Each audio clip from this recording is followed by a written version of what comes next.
여호와의 말씀이 내게 임하여 이르시되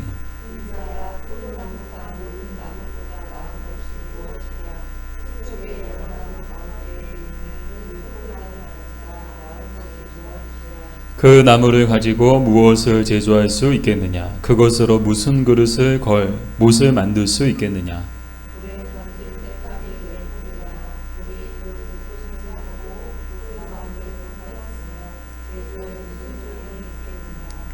그것이 온전할 때에도 아무 제조에 합당하지 아니할거든 하물며 불에 사라지고 탄 후에 어찌 제조에 합당하겠느냐?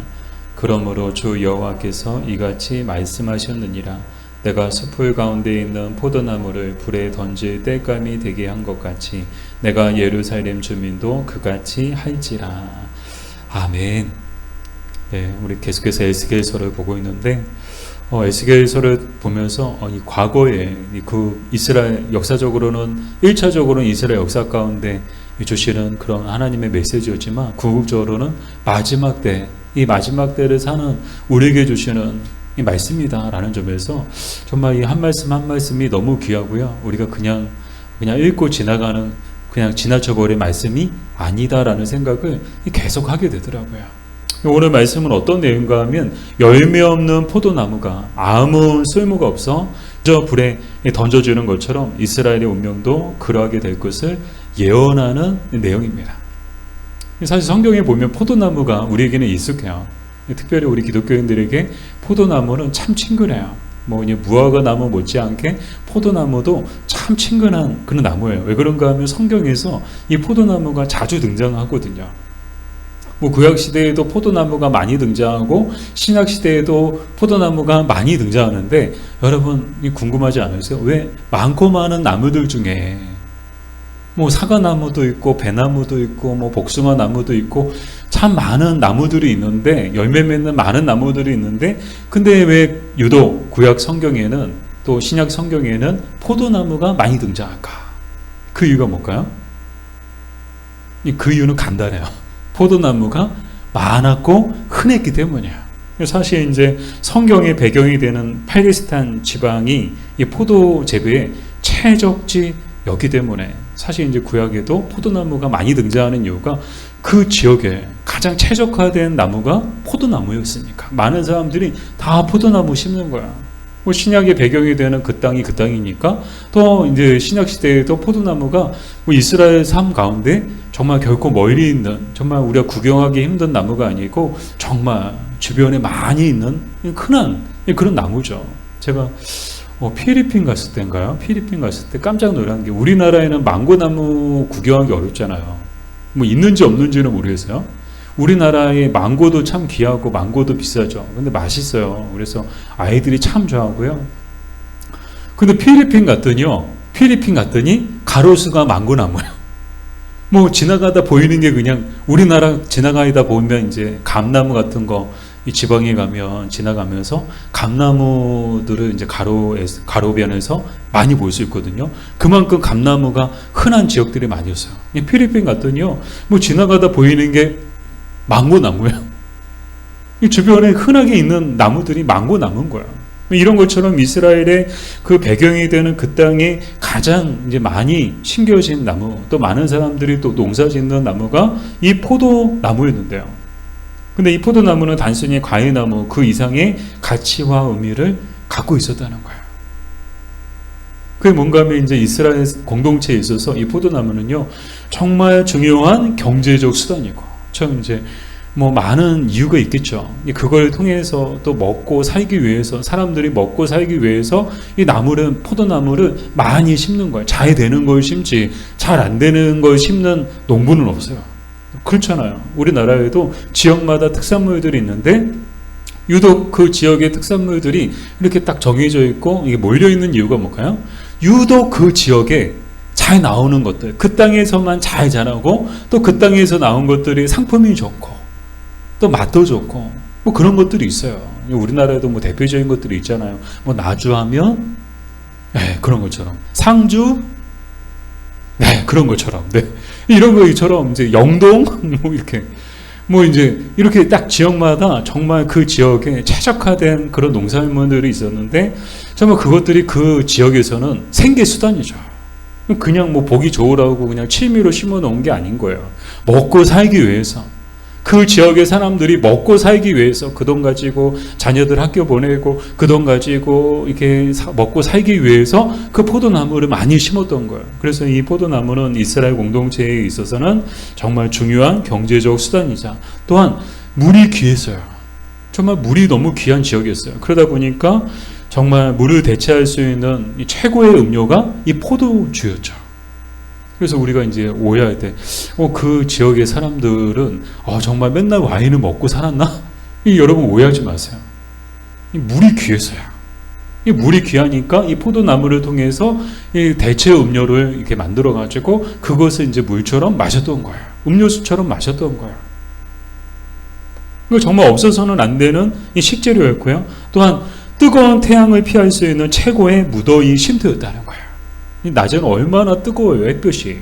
정말 우리도 지난 여름에 아직 끝나진 않았지만 정말 극한 폭염이라고 그래서 막 36도, 37도, 제가 차를 운전하고 막 가는데 와, 도로는 더 뜨겁더라고요. 차 안에 온도가 나오는데 40도까지 올라가더라고요. 와, 정말 엄청 뜨거웠잖아요. 이 중동 지방도 낮에는요 40도 이상 뜨거운 열기가 막 내리쬐는 그런 곳이었어요. 뭐 그곳에 에어컨이 어디 있어요. 정말 그런데 이제 포도나무 밑에만 들어가도 이 그늘이 있으니까 시원한 거예요. 그러니까 이제 정말 이 이스라엘 공동체에 있어서는 최고의 무더위 쉼터였고, 무엇보다도 성경에서 포도나무는요 이스라엘 민족을 상징하는데요. 하나님께서 이스라엘 민족을 지칭하시거나 또 비유하실 때 가장 많이 사용된 나무가 포도나무예요. 오늘도 이 에스겔 선지자를 통해서 하나님이 포도나무를 통해서 이스라엘 민족을 말씀하고 계시잖아요. 이 포도나무가 무엇을 비유하는가? 이스라엘을 비유적으로 표현하셨던 거예요.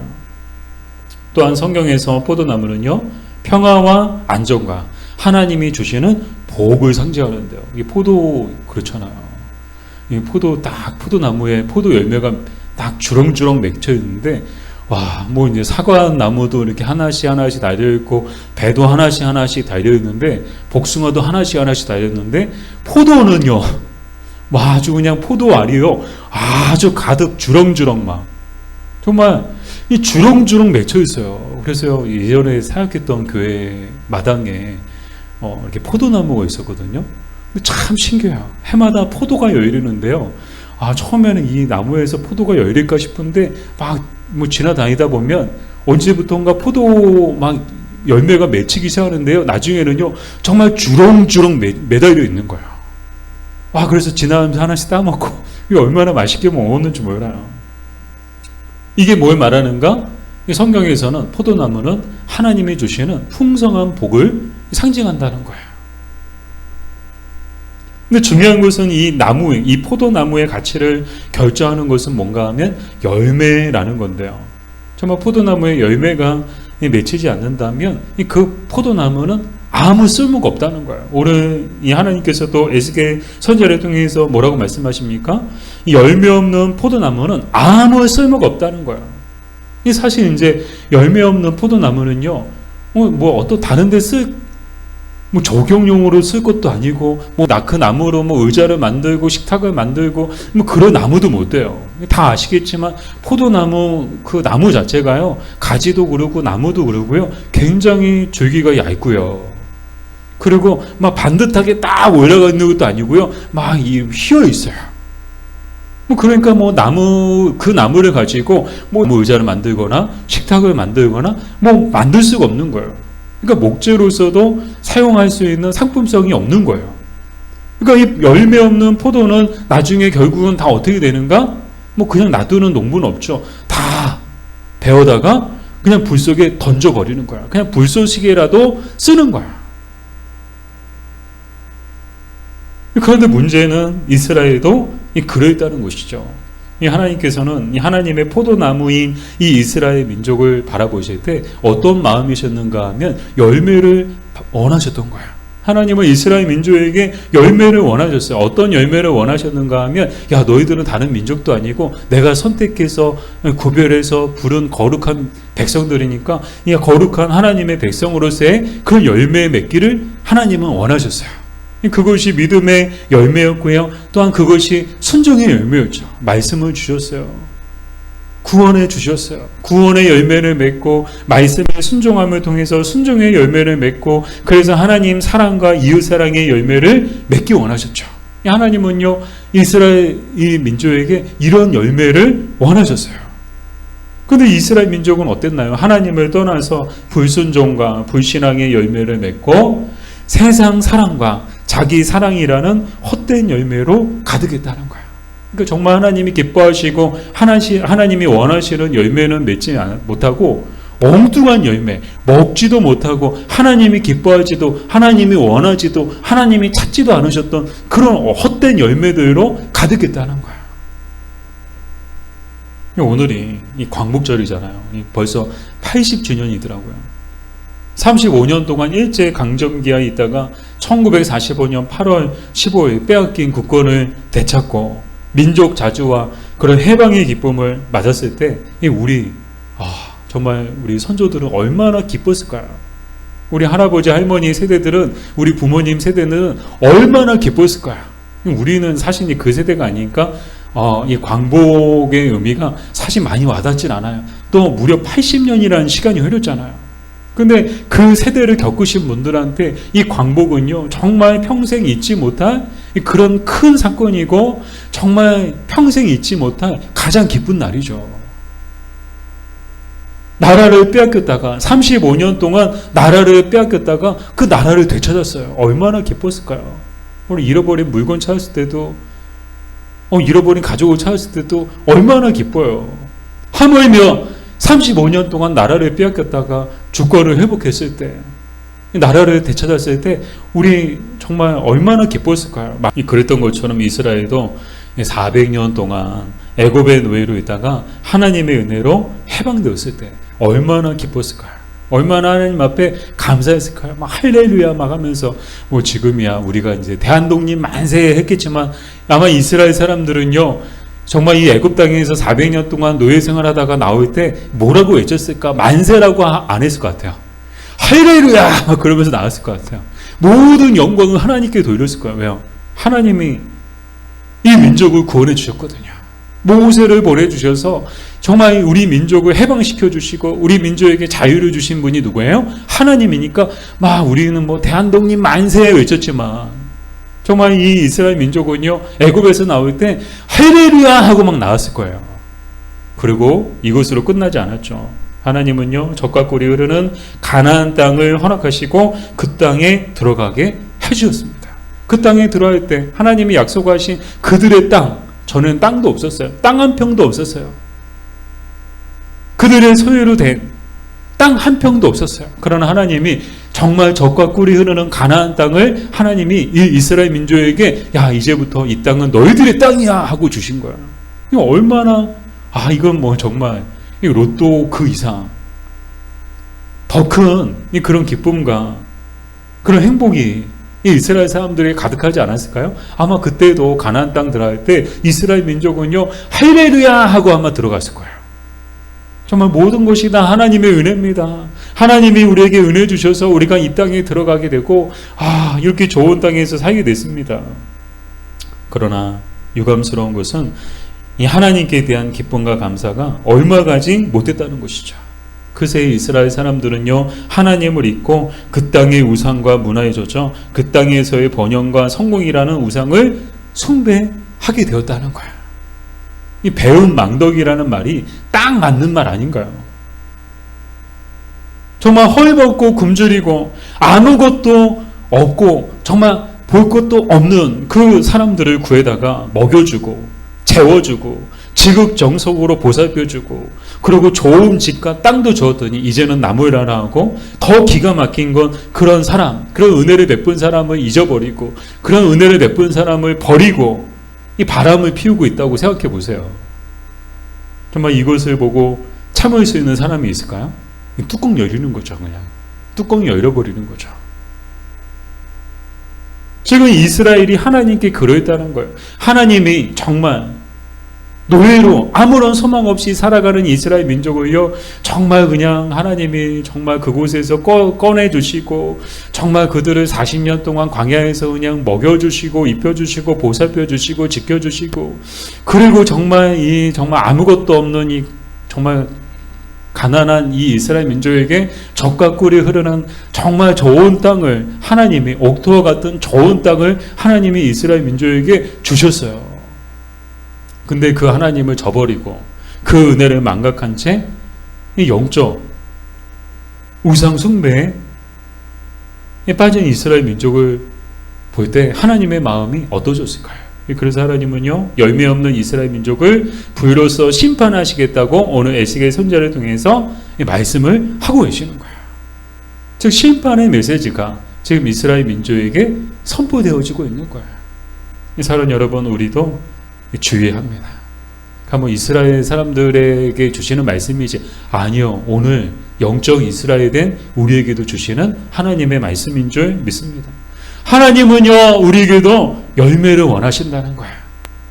여러분, 한 사람 한 사람에게 하나님이 원하시는 게 뭐예요? 열매를 원하세요. 하나님에게 우리는 누구예요? 포도나무예요. 우리 한 사람 한 사람이 포도나무인 거예요. 하나님은 우리에게 열매를 원하세요. 정말 하나님이 우리에게 원하시는 열매는요, 이스라엘 백성들에게 원하셨던 열매와 똑같은 열매를 원하십니다. 우리가 하나님의 거룩한 백성이자 또 하나님의 자녀로서 그 열매를 맺기를 원하세요. 정말 하나님 자녀다운 그런 열매, 그것이 이제 믿음의 열매요, 또 순종의 열매겠죠.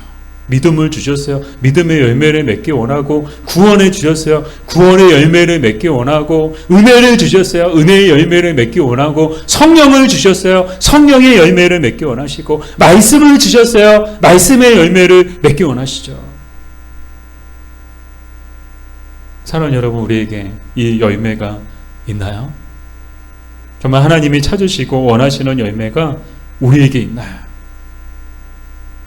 이스라엘 민족처럼 불신앙과 불순종이라는 열매, 세상 사랑과 자기 사랑이라는 헛된 열매로 가득하진 않나요? 어떤 분들은요, 교회 다니는데 믿음을 가졌다고 하지만 정말 하나님이 원하시는 열매는 없고요, 찾아보기 어렵고, 정말 이 이스라엘 민족들처럼 정말 불신앙과 불순종의 열매로 막 가득하고, 정말 하나님을 믿는다고 말하면서도 하나님보다 세상을 더 사랑하고, 하나님보다 돈을 더 사랑하고, 하나님보다 자기를 더 사랑하는 그런 사람들도 많더라고요. 교회 안에 있다고 다 그냥 정말 믿음이 다 좋으시고 다 정말 하나님이 원하시는 그런 열매를, 아름다운 열매를 맺는가? 아니요, 그런 분들도 계세요. 분명 하나님이 원하시고 기뻐하시는 열매를 아주 그냥 딱 봤을 때 정말 하나님 기뻐하시는, 정말 하나님이 찾으시는 열매를 주렁주렁 맺는 분들도 계세요. 근데요, 안타까운 건 정말 헛된 열매로 가득한 분들도 많다는 거예요. 교회는 다녀요. 직분은 가지고 있어요. 근데 하나님보다 세상을 더 사랑하고요, 하나님보다 돈을 더 사랑하고요, 하나님보다 자기를 더 사랑해요. 항상 우선순위가 자기예요, 자기. 그 사람의 기준은 항상 돈이에요. 항상 돈에 이끌려 다녀요. 말씀과 성령에 따라서 다니는 게 아니고요, 정말 말씀과 성령이 삶의 기준이고 인생의 기준이 아니고요, 항상 돈 있는 곳에 막 사람들, 또 돈 있는 곳에 막 찾아다니고 그런 분들도 계시더라고요. 분명한 것은 우리에게 하나님이 원하시는 열매가 없다면 우리도 마지막 날에 불심판을 결코 피하지 못할 것이라는 것입니다. 우리가 하나님이 원하시는 열매가 없다면 우리의 운명도 똑같다는 거예요. 열매 없는 나무의 운명이 어때요? 결국엔 아무 쓸모가 없어가지고 불 속에 던져지고 말 뿐이에요. 우리도 예외는 아닙니다. 하나님이 우리에게도 열매를 원하세요.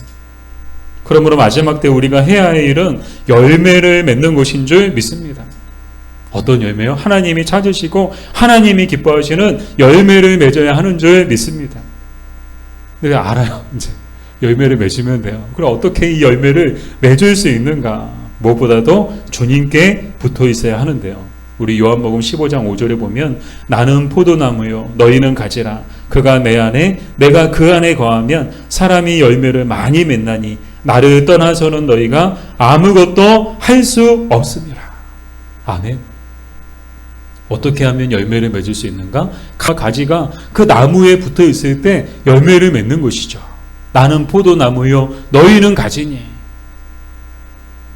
가지가 나무에 붙어 있을 때 열매를 맺을 수 있는 것이지, 가지가 그 나무에서 떨어져 있으면요 그 나무는 열매를 맺을 수 없을 뿐만 아니라 죽은 거예요.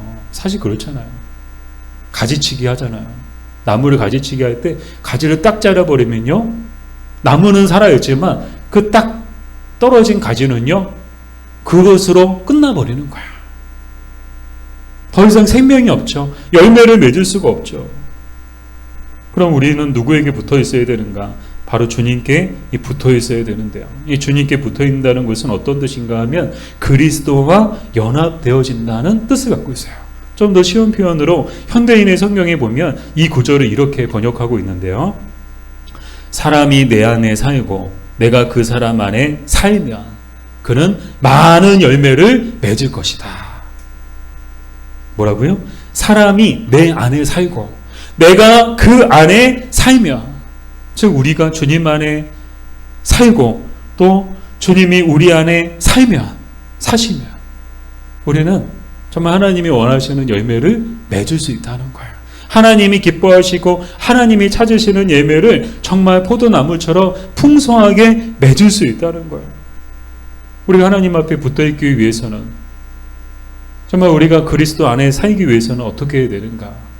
그것을 위해서 반드시 전제되어져야 하는 것이 있는데, 그게 뭔가 하면요 첫 번째로는요 철저한 자기 부인과 자기 부정이 있어야 된다는 거예요. 내가 주님 안에 붙어 있으려면, 내가 주님과 함께 하려면, 내가 아름다운 열매를 맺으려면 어떻게 된다는 거예요? 자기를 부정하고 자기를 부인해야 된다는 거예요. 예수님도 그러셨죠. 누구든지 나를 따르려거든 자기를 뭐하고요? 부인하고 자기 십자가를 지고 나를 따르라 라고 말씀하셨죠. 두 번째로 그리스도의 주권을 인정하고 그분께 복종해야 한다는 거예요.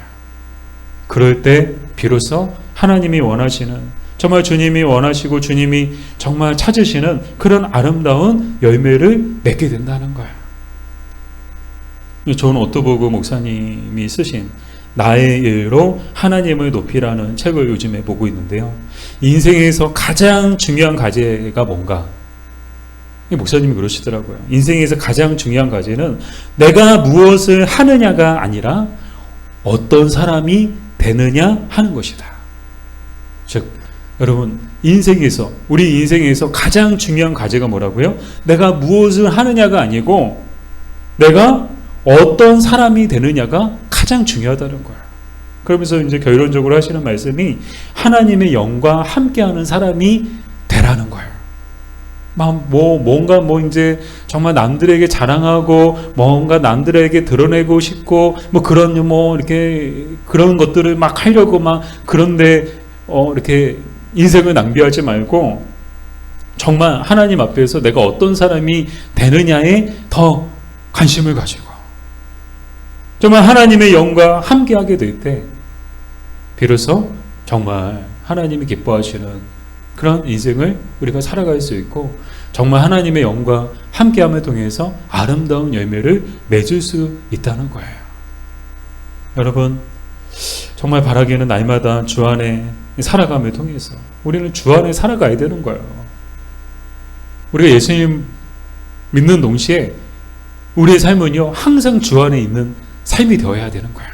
주님 안에 있느냐 주님 밖에 있느냐, 우리의 삶이 주님과 동떨어져 있느냐 아니면 주님과 정말 매일 에브리데이 365일 항상 주님과 연결되어져 있느냐, 주님께 붙어 있느냐 떨어져 있느냐, 그것에 따라서 정말 우리의 인생도 또 우리의 운명도 바뀌어지게 될 거예요.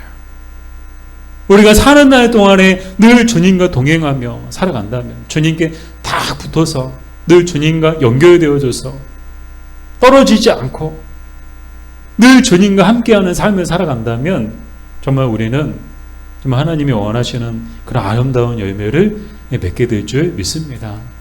그러나 우리가 주님과 떨어진 채, 주님과 동떨어진 채 정말 어리석은 이스라엘 민족들처럼 이 마이웨이 하면서 살아간다면 우리의 마지막도 오늘 우리가 보고 있는 이스라엘 민족의 마지막하고 똑같이 될 것입니다. 바라기는 정말 주님에게서 떨어지지 않아, 정말 주님께 다 붙어있는, 여러분 항상 주님께 붙어 살아감을 통해서 정말 주님이 원하시는 그런 풍성하고 아름다운 열매를 맺는 그런 여러분들 되시기를 주님의 이름으로 축복합니다. 우리 내가 주인 삼은 모든 건 내려놓고 우리 가사를 생각하며 우리 함께 부르시겠습니다.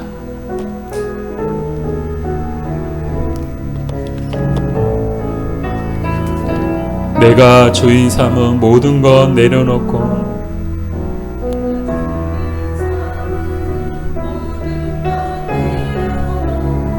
내 주 대신 주 앞에 나가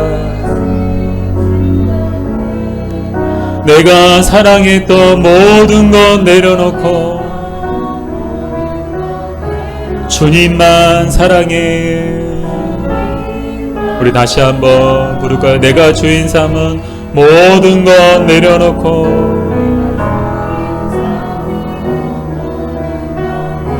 내 주 대신 주 앞에 나가 내가 사랑했던 모든 건 내려놓고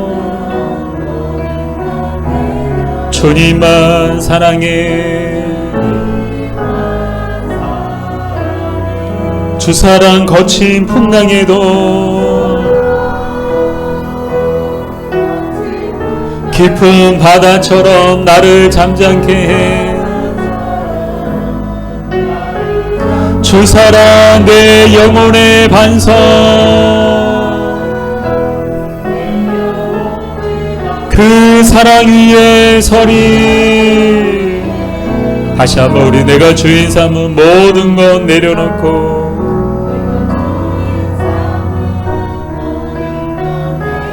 내 주 대신 주 앞에 나가. 정말 주님 이 시간 우리가 주인 삼고 사랑했던 모든 것을 주님 앞에 내려놓기 원합니다. 그리고 오직 주님만을 사랑하기 원합니다. 주 사랑 거친 풍랑에도 거친 풍랑에도 깊은 바다처럼 나를 잠잠케 해. 주 사랑 내 영혼의 반석 그 사랑 위에 주 사랑 거친 풍랑에도 주 사랑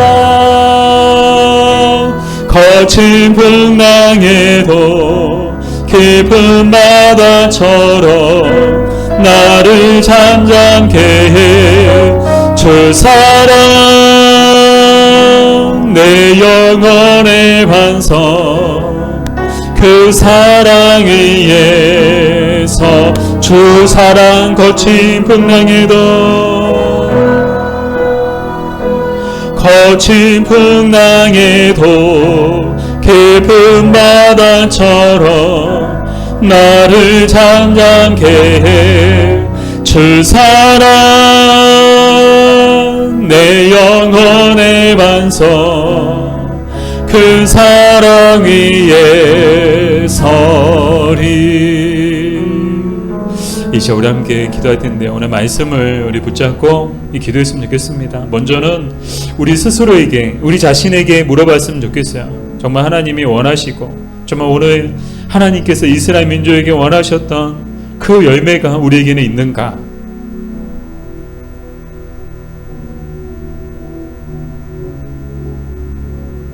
정말 하나님이 찾으시고 기뻐하시는 우리에게 원하시는 그 믿음의 열매, 순종의 열매, 은혜의 열매, 성령의 열매, 그 열매가 우리에게 있는가?